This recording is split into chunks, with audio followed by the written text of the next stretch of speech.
Give it some gas, just a little. All right, hold, hold.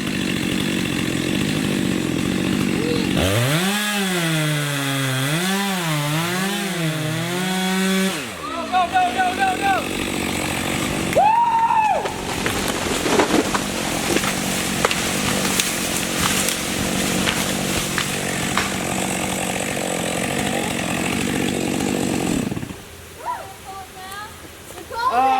You can try, but I doubt it.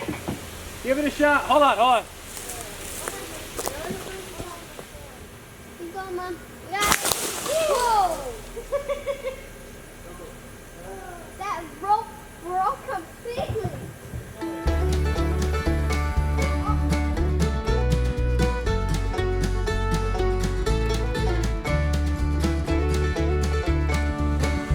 Welcome back to Flannel Farms. Brian here as always. I want to talk to you guys today about a couple things. Well, three things. It's trifold video, trifecta. I don't know. Trifold video today. Three things I want to talk about. I know it's kind of dark in this corner, but I was trying to film out in the field, and the wind is so bad that I'm afraid it's gonna mess up our audio.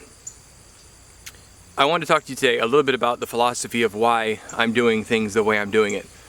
It feels like there's a tsunami coming, economically, spiritually, kind of all kinds of ways. And I feel like my house is on the shore, and I looked out, and like all the water's just sucking out into the ocean, because when that happens and the animals head for the hills, you know the wave is coming.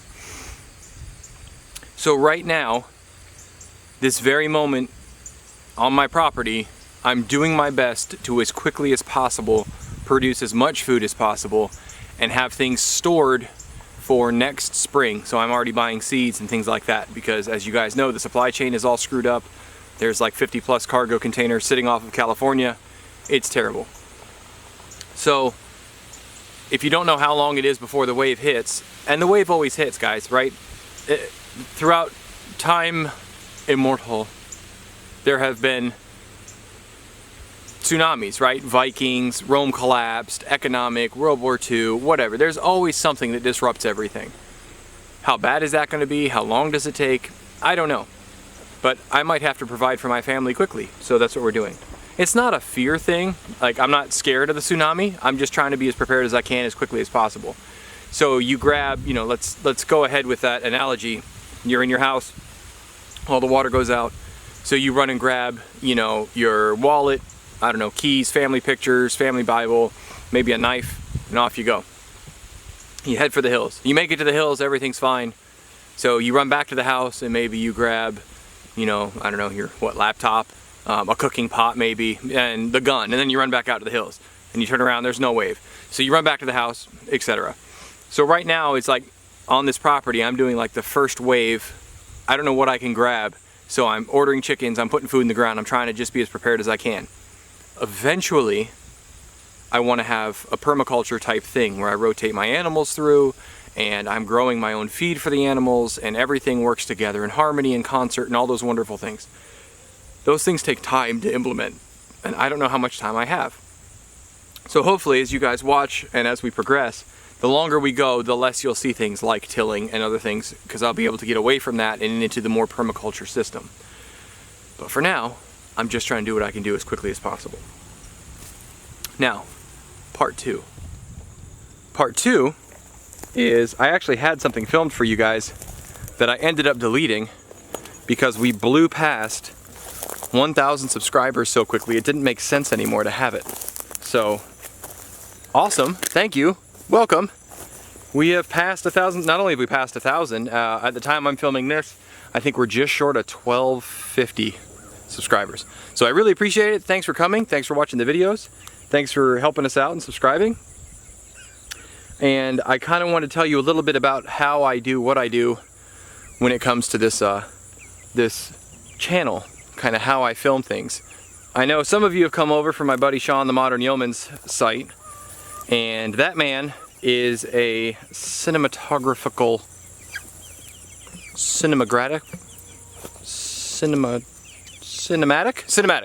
a cinematic artist.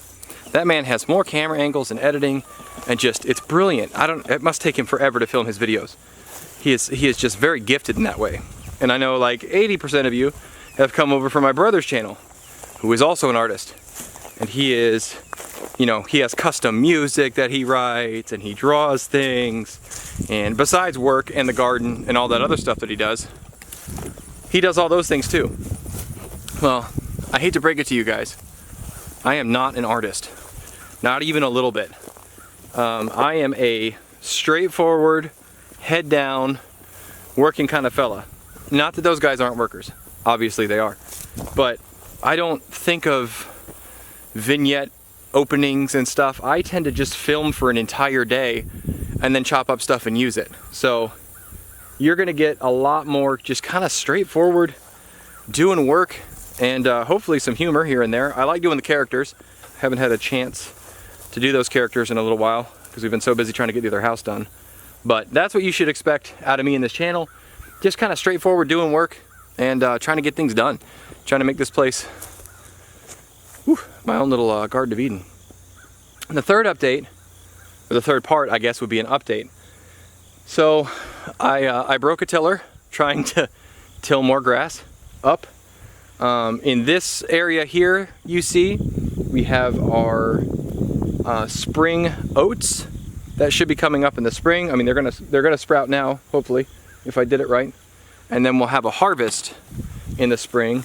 And then this area back here, we planted Austrian field peas, which are a winter legume, and they are actually starting to sprout. So I wanted to show you that. If I can find one that's sprouted. We got a lot of rain the past couple days, so stuff has come up really well. Of course, now I can't see any of them. There's one. Here, look at this. So you can see they're just starting to come up. But I didn't get as many of them buried as I should have. So here's another one coming up right here. But you can see the peas sitting on top. I did not do a very good job. But even the ones that didn't get in the ground very well, you can see are starting to sprout. So that's cool. And besides that, somebody mowed, well, not somebody, I know who, our front field back there. They came and cut the whole thing up. It turns out that there were some people that mowed for the lady that lived here before, and they came and hayed and all that stuff, as well as hay is back here, and they took care of it for free for her, and they saw it was getting long and figured we would just want it cut. So, kinda did, kinda didn't, but that's okay. I got to meet some neighbors, and that's always good. And I wanted to show you, guys, these are the red beans from the grocery store, threw in the ground like my brother David the Good said to do, and look what's happened.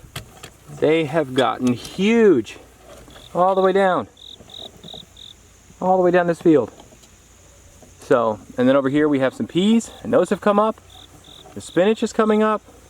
All this stuff is starting to really take off. So all that is great. I've also bought some farming stuff. I went with a buddy of mine to kind of a farm type estate sale. So we have some cattle fence coming. We have some additional trailers coming. We have waterers coming. We have feeders coming. Got a really, really good deal. If you can find an estate sale like that to get your equipment. He found it on Facebook Marketplace. I don't have Facebook, so he had to give me all the information. So he did. And we have that coming. I'm also working on a tractor. Super excited about this. We're looking at some old Ford N model tractors, which were built just before, well, World War II was technically happening. The 9N came out in 39, the 2N came out in 42, and then the 8N came out in 48, I believe. And then they made the Jubilee tractor. But I've got a lead on a couple of those. So I'm hoping to plow that front field and get a mix of the spring oat and the winter pea in. So that's kind of the update. That was the other part, was kind of a monthly update. I like what Sean the Modern Yeoman does with his monthly update, so I'm going to steal it. Thank you, Sean. I hope you don't mind. And if you do mind, you can come up here and stop me. I'd love to have you come up anytime. But the weather's changing. We got a lot of work to do. So unfortunately today I'm between houses. I don't have time to get a lot done. I was at the other house getting ready to sell, and we have some friends coming over for fellowship and dinner tonight. So thanks for coming. Thanks for hanging out. Thanks for being patient with the update. Thanks for making us past 1,000 subscribers. Thanks for watching. And as always, dress for the job you want. Thanks, guys. We'll see you next time.